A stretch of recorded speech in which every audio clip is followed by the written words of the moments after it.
내 인생의 절반을 함께한 완벽한 명작이 어느 날 아침 흔적도 없이 사라진다면 어떤 기분일 것 같나요? 그것도 완결을 코앞에 두고 말이죠. 누적 조회수 6억 뷰, 무려 12년이라는 긴 시간 동안 매주 우리를 가슴 뛰게 했던 네이버 웹툰의 간판 스포츠 만화 윈드브레이커 이야기입니다. 이 작품은 2025년 7월 그야말로 하루아침에 한국은 물론 영어, 중국어, 일본어 등 글로벌 플랫폼 전체에서 영구 삭제되는 초유의 사태를 맞이했습니다. 여러분의 스마트폰 보관함에 고이 모셔져 있던 수백 편의 에피소드가 말 그대로 허공으로 증발해버렸는데요. 바로 표절 의혹 때문이었습니다. 단순히 구조만 비슷했던 게 아닙니다. 모니터 위로 두 그림을 반투명하게 겹쳐보면 인물의 포즈, 들고 있는 소주의 위치까지 소름 돋을 정도로 완벽하게 일치했습니다. 일본의 유명 만화 도쿄굴과 겁쟁이 페달의 장면을 마치 투명한 먹지를 대고 베끼듯 그려낸 트레이싱, 즉 부정할 수 없는 표절이었기 때문이죠. 12년 한 소년이 어른이 될 때까지 쌓아온 수많은 추억은 단 몇 장의 겹쳐진 이미지 앞에서 산산조각이 났습니다. 결국 전 세계 수백만 명의 독자들에게 전액 환불이라는 유례없는 결정을 내려야만 했죠. 작가는 살인적인 주간 연재 스케줄과 수면 부족에 쫓겨 절대로 넘지 말아야 할 선을 넘었다고 말했는데요. 해당 사과문만을 남긴 채 12년간의 연재는 종료됐습니다. 여러분이 생각하시기엔 어떤가요? 내 돈과 시간을 들여 진심으로 응원했던 주인공의 열정이 사실은 다른 누군가의 피땀 어린 창작물을 훔쳐다 짜깁기한 가짜였다면 말입니다. 독자들이 느낀 감정은 단순한 실망이 아니었습니다. 그간의 시간과 추억 전체를 부정당한 듯한 상실과 배신감이었죠. 그런데 여기서 끝이 아닙니다. 사실 방금 들으신 이 사건은 거대한 만화 산업이 필사적으로 숨기고 있는 빙산의 일각에 불과한데요. 단 한 번의 표절 적발로 이미 발매된 모든 단행본이 시장에서 강제 회수되고 과거의 영광까지 모조리 불태워지며 일본 출판계에서 영구 제명당한 천재 작가들, 왜 그들은 모든 걸 잃을 줄 뻔히 알면서도 트레이싱을 할 수밖에 없었을까요? 단순히 개인의 문제일까요? 만화 산업 시스템의 문제일까요? 그리고 업계에서 완전히 매장당하는 사실상의 사형 선고를 받고도 뼈를 깎는 노력 끝에 기적처럼 부활해 전설이 된 어느 작가의 놀라운 비밀까지, 우리가 사랑했던 명작들이 하루아침에 세상에서 영원히 지워져야만 했던 그 충격적인 이유들을 한번 알아보겠습니다. 과연 그들의 화려한 작화 뒤에는 어떤 진실이 숨겨져 있었을까요?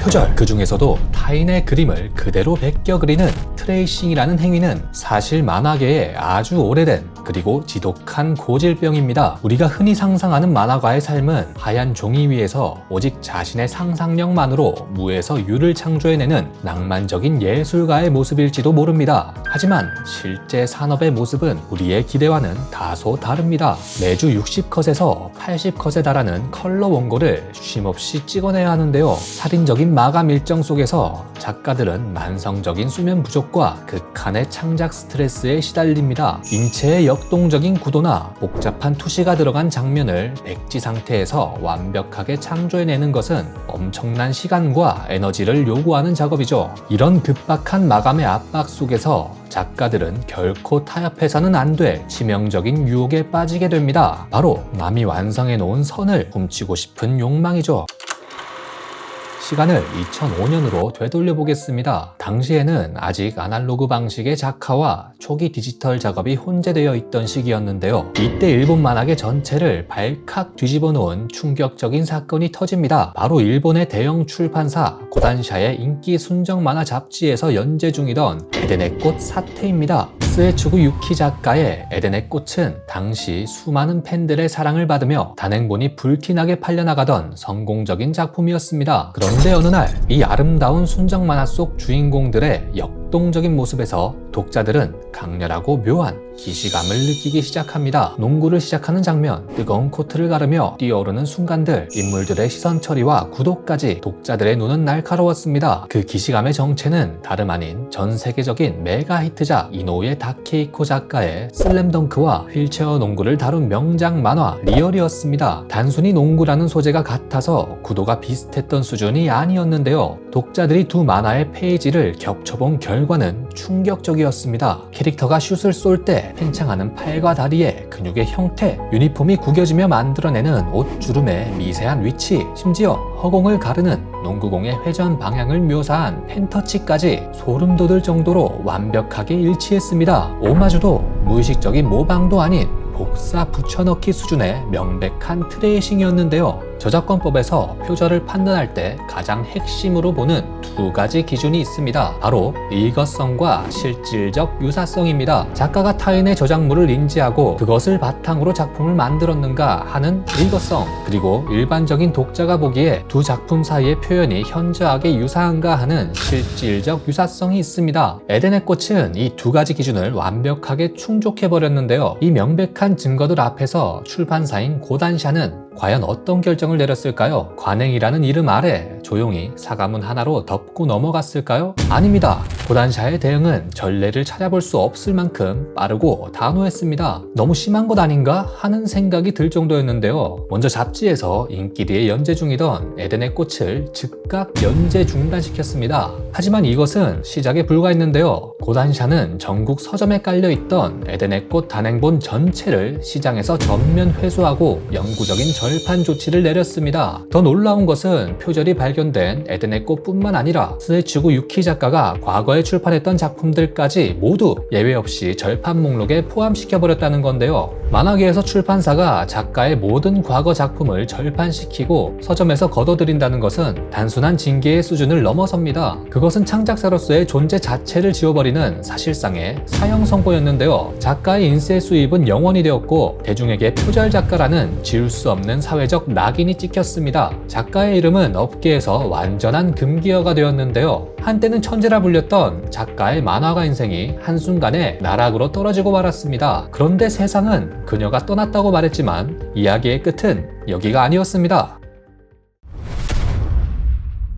우리는 먼저 표절이 시대에 따라 어떻게 변해왔는지 그 흐름을 먼저 짚어볼 필요가 있습니다. 과거 아날로그 시대의 표절은 타인의 그림을 물리적으로 베껴 그리는 단순한 트레이싱에 머물렀는데요. 하지만 오늘날의 표절은 시각적인 모방을 넘어 서사와 세계관, 캐릭터의 정체성까지 통째로 집어삼키는 형태로 한층 더 교묘해졌습니다. 여러분은 혹시 삶에서 가장 힘들고 어두웠던 시기에 우연히 보게 된 영화나 만화 한 편에 깊은 위로를 받아보신 적이 있으신가요? 우리는 종종 창작자가 고뇌 끝에 빚어낸 독창적인 세계관과 그 안에 담긴 치유의 메시지를 통해 현실의 상처를 극복하는 마법 같은 경험을 하곤 합니다. 2017년에 개봉한 영화 브릭스비 베어가 바로 수많은 사람에게 그런 마법을 선사한 작품이었는데요. 외부 세상과 단절된 채 유괴범 부모가 오직 자신만을 위해 만든 가짜 TV쇼 브릭스비 베어를 보고 자란 덕후의 이야기입니다. 주인공은 구출되어 진실을 깨달은 뒤 스스로 그 쇼의 결말을 짓기 위해 직접 영화를 만든다는 이야기인데요. 이 기발하면서도 가슴 뭉클한 서사는 허구를 통해 상실을 치유하고 자아를 찾아가는 벅찬 감동을 주며 관객들에게 극찬을 받았습니다. 그런데 이런 순수하고 아름다운 감동마저 베껴간다면 어떨 것 같나요? 일본의 대형 출판사 슈에이샤의 토나리노 영챔프에서 화려하게 공개되었던 코무로 유키 작가의 단편 만화 안녕 원더래빗을 들여다보겠습니다. 이 만화는 사고로 부모를 잃은 소녀 루나의 이야기입니다. 루나는 부모님이 생전에 오직 자신만을 위해 만들어 놓은 가짜 방송 원더래빗의 진실을 알게 되고 결국 스스로 그 영상을 완성한다는 내용을 담고 있습니다. 주인공의 성별이 바뀌고 유괴라는 설정이 교통사고로 바뀌었을 뿐 서사를 관통하는 가장 결정적인 반전 요소와 허구를 통한 상실의 치유라는 영화의 핵심 메시지, 즉 작품의 영혼을 고스란히 가져온 겁니다. 이건 단순히 비슷한 아이디어가 겹친 우연의 일치가 아니었는데요. 독자들은 즉각 영화 브릭스비 베어와의 유사성을 지적하며 분노했습니다. 타인의 고통스러운 창작 과정을 무시한 채 가장 감동적인 부분만 쏙 빼서 자신의 창작물인 척 포장하려 했던 거죠. 결국 공개된 지 단 일주일 만에 슈에이샤는 검증이 부족했음을 인정하고 작품을 전면 폐기했습니다. 그런데 이게 표절의 전부였을까요? 저희는 지금까지 남의 그림을 베끼거나 서사를 훔치는 것에 분노했는데요. 그런데 만약 단순히 훔치는 것을 넘어 팬들이 사랑하는 캐릭터들을 본래의 모습과 전혀 다르게 왜곡하고 폄하하고 비하하는 데 사용한다면 어떨까요? 법적으로 아이디어 자체는 완벽하게 보호되기 어렵다는 것이 업계의 오랜 상식입니다. 하지만 그게 대중의 눈을 피할 수 있다는 뜻은 아니었는데요. 지금부터 들려드릴 이야기는 아이디어 도용이 선을 넘어 타인의 지적 재산권을 침해하는 수준으로 나아갔을 때 과연 어떤 결과를 맞이하게 되는지를 보여주는 사례입니다.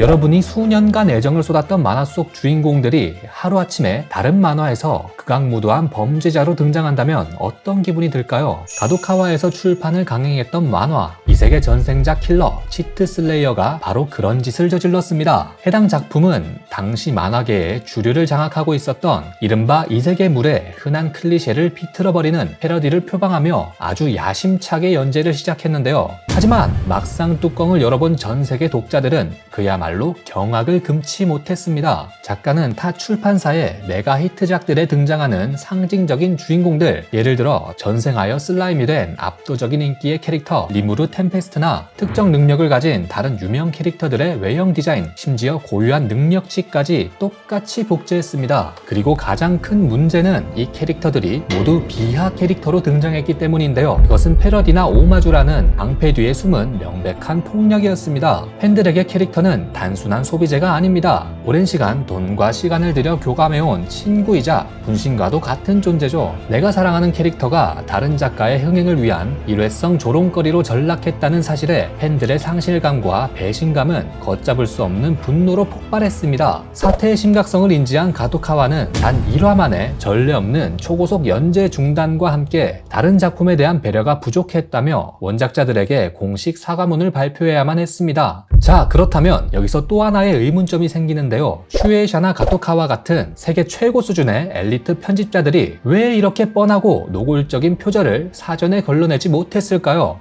원인은 의외로 정말 현실적인 이유입니다. 오늘날의 편집자들은 과거처럼 절대적인 권력을 쥔 게이트키퍼가 아닙니다. 매주 쏟아지는 수만 컷의 방대한 원고를 수십 년간 전 세계에 축적된 수백만 편의 영화, 소설, 만화와 대조하여 서사적 독창성까지 검증해내는 것은 인간의 물리적 한계를 완전히 벗어난 일이죠. 결국 안녕 원더래빗 사건에서 슈에이샤가 인정한 검증 시스템의 미흡은 거대한 자본과 편집부의 시스템만으로는 더 이상 표절을 막을 수 없다는 시대적 패배 선언과도 같았습니다. 그렇다면 누가 이들을 심판하고 있을까요? 바로 지금 영상을 보고 계신 여러분, 즉 독자들입니다. 소셜미디어 시대가 열리면서 표절을 잡아내고 단죄하는 힘은 편집부의 손을 떠나 수백만 명의 독자들에게로 넘어갔습니다. 독자들은 더 이상 출판사가 주는 대로 콘텐츠를 수동적으로 소비하는 데 그치지 않습니다. 이제는 원본과 도용을 빠르게 찾아내는 거대한 집단지성으로 업계의 윤리를 가장 가까이에서 지켜보는 존재가 되었는데요. 어떤 작가가 남의 그림을 훔치거나 교묘하게 연출을 베끼는 순간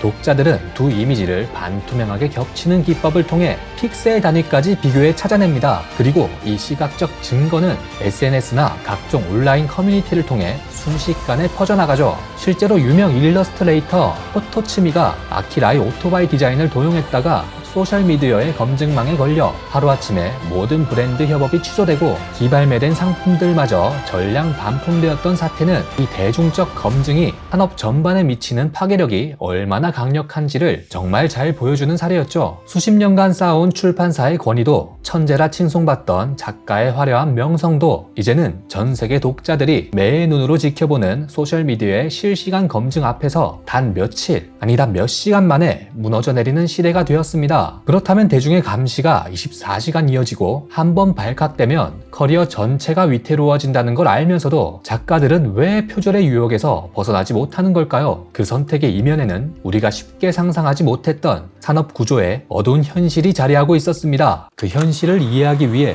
먼저 우리의 기억 속에 남아있는 한 장면부터 떠올려 보겠습니다. 여러분은 학창시절 만화 한 편에 푹 빠져 밤을 지새운 적이 있으신가요? 풋풋한 첫사랑의 고백 장면을 보면서 나도 모르게 이불킥을 갈겼던 그 순수한 몰입의 순간들 말이죠. 2023년 네이버 웹툰에서 큰 사랑을 받았던 로맨스물 고백 취소도 되나 역시 수많은 독자들에게 그런 설렘을 안겨준 작품이었습니다. 매주 업데이트를 기다리며 주인공들의 엇갈리는 감정선에 함께 울고 웃었던 독자들에게 이 작품은 지친 일상을 위로해주는 따뜻한 안식처였죠. 또한 한국 학원 액션 만화의 전설이라 불리는 김성모 작가의 고교생활 기록부 역시 마찬가지였습니다. 거장의 화려한 규환에 팬들은 열광했죠.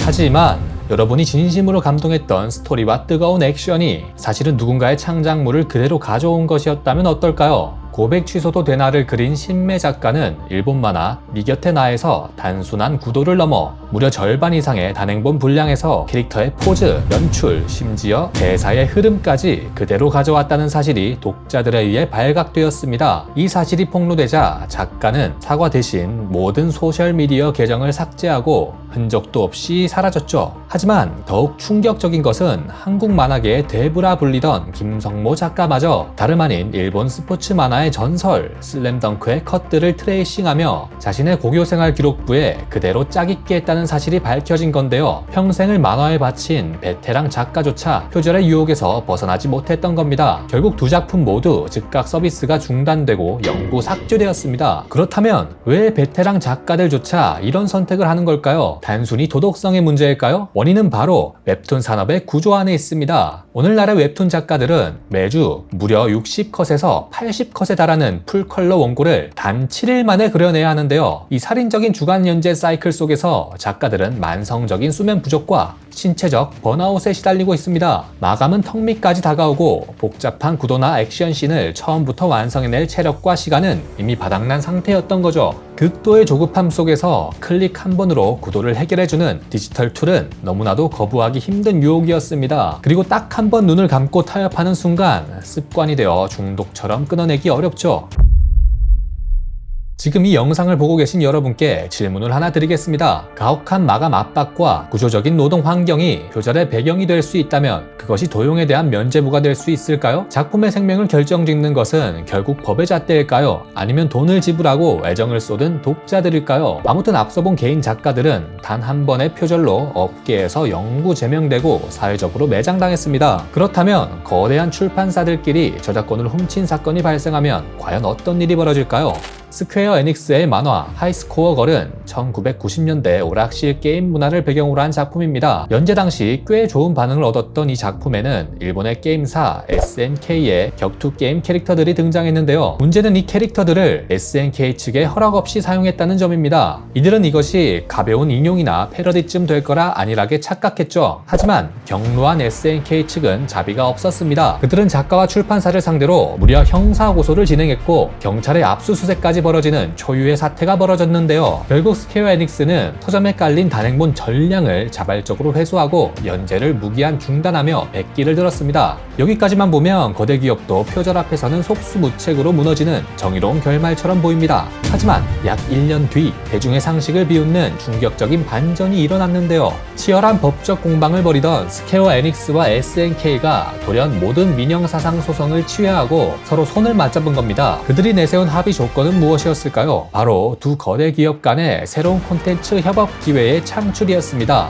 범죄로 규탄받던 저작권 침해가 하루아침에 두 기업이 돈을 벌기 위한 비즈니스 파트너십으로 뒤바뀐 것이죠. 이후 하이스코어 걸은 언제 그랬냐는 듯이 연재를 재개했고 심지어 기존의 불법적인 분량까지 버젓이 재판매되었습니다. 개인이 선을 넘으면 생계가 파탄나고 표절 작가로 낙인 찍히지만 거대 자본이 죄를 지으면 그것은 타협 가능한 비즈니스가 됩니다. 이러한 이중잣대 속에서 독자들은 도대체 무엇을 믿고 지갑을 열어야 할까요? 우리는 지금까지 표절이 어떻게 시작되고 시스템이 이를 어떻게 묵인하거나 이용하는지 그 밑바닥을 확인했습니다. 하지만 진짜 놀라운 이야기는 따로 있는데요. 이러한 사용 선고를 받고 나라 끝까지 떨어졌던 작가들, 그들 중 누군가는 영원히 어둠 속으로 사라졌지만 누군가는 그 고난을 뚫고 나와 기적처럼 다시 전설의 반열에 오르기도 합니다. 과연 그들의 엇갈린 운명을 결정지은 단 하나의 차이는 무엇이었을까요? 단행본 전량 회수, 전 작품 영구 절판, 세상 모두가 작가로서의 생명이 끝났다고 입을 모아 이야기하던 밑바닥에서 뼈를 깎아내는 고통을 견디고 나와 심지어 표절 이전보다 훨씬 더 위대한 전설의 반열에 오른 작가가 있습니다. 영상 초반부 일본 만화계 전체를 경악하게 했던 스에추구 유키 작가의 에덴의 꽃 사태를 기억하시나요? 슬램덩크를 표절한 대가로 출판계의 사형 선고를 받고 나락으로 떨어졌던 그녀. 하지만 그녀는 영원히 어둠 속으로 사라지지 않았습니다. 끝없는 암흑 속에서 작가가 선택한 것은 구차한 변명이나 얄팍한 도피가 아니었습니다. 작가는 기약 없는 철저한 자숙의 시간을 가지며 가장 고통스러운 방식을 택했는데요. 바로 자신의 작화 스타일 자체를 밑바닥부터 완전히 부수고 뜯어고친 겁니다. 타인의 그림에 의존하던 썩은 뿌리를 도려내고 오직 자신만의 피나는 노력으로 구축한 완벽한 새롭고 독창적인 선을 다시 그려내기 시작한 것이죠. 작가는 카루타라는 당시엔 상업적 흥행을 전혀 장담할 수 없는 생소한 일본의 전통 카드 게임을 소재로 삼았는데요. 네, 맞습니다. 이 만화가 바로 그 유명한 치아야우루입니다. 애니메이션과 실사 영화, 그리고 최근엔 넷플릭스 드라마로도 제작됐죠. 작가는 얄팍한 요행 대신 철저한 취재와 치열한 연구, 그리고 이전과는 비교할 수 없는 진정성 있는 작화 실력으로 얼어붙었던 독자들의 마음을 다시 녹여냈습니다. 비슷한 케이스는 한국 웹툰 시장에서도 찾아볼 수 있었는데요. 2022년 일본 만화 체인소맨과의 유사성 논란이 불거지며 거센 비판 속에 연재가 중단됐던 웹툰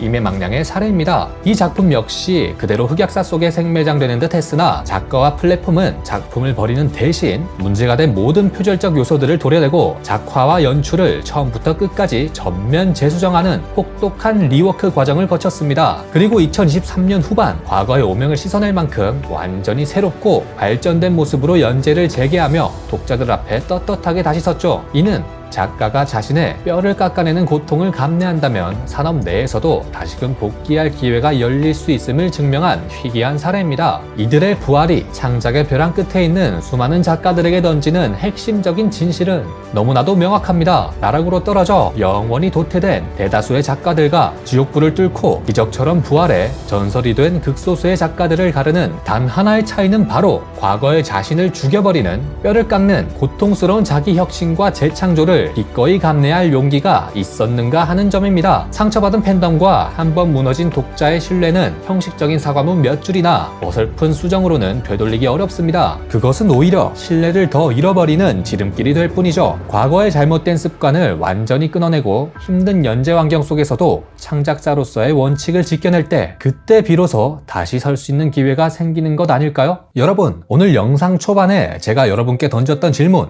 혹시 기억나시나요? 내 인생의 절반을 함께한 완벽한 명작이 어느 날 아침 흔적도 없이 사라진다면 어떤 기분일까요? 우리는 바로 이 질문에서 출발했습니다. 에덴의 꽃과 윈드브레이커, 그리고 수많은 작품들, 마감의 압박과 창작의 고통 속에서 이루어진 잘못된 선택들, 그것을 알면서도 눈을 감아온 플랫폼과 출판 시스템의 무책임함, 결국 그 모든 것의 피해를 고스란히 떠안아야 했던 건 그 작품에 시간과 돈, 애정을 쏟아온 바로 여러분, 독자들이었습니다. 하지만 여기서 결론을 내기엔 아직 이릅니다. 만화 산업도 변화하고 있기 때문입니다. 특히 가장 눈에 띄는 변화는 기술의 발전인데요. 과거에는 편집자 개인의 안목에 의존하던 원고 검수 방식이 이제는 달라지고 있습니다. 네이버 웹툰을 비롯한 주요 플랫폼들은 AI를 활용한 표절 감지 시스템을 도입해 출판 전 단계에서부터 다른 작품과의 유사성을 분석하기 시작했습니다. 독자들이 나서기 전에 플랫폼이 먼저 문제를 걸러내겠다는 방향으로 바뀐 거죠. 아울러 표절이 확인된 작가에 대해서는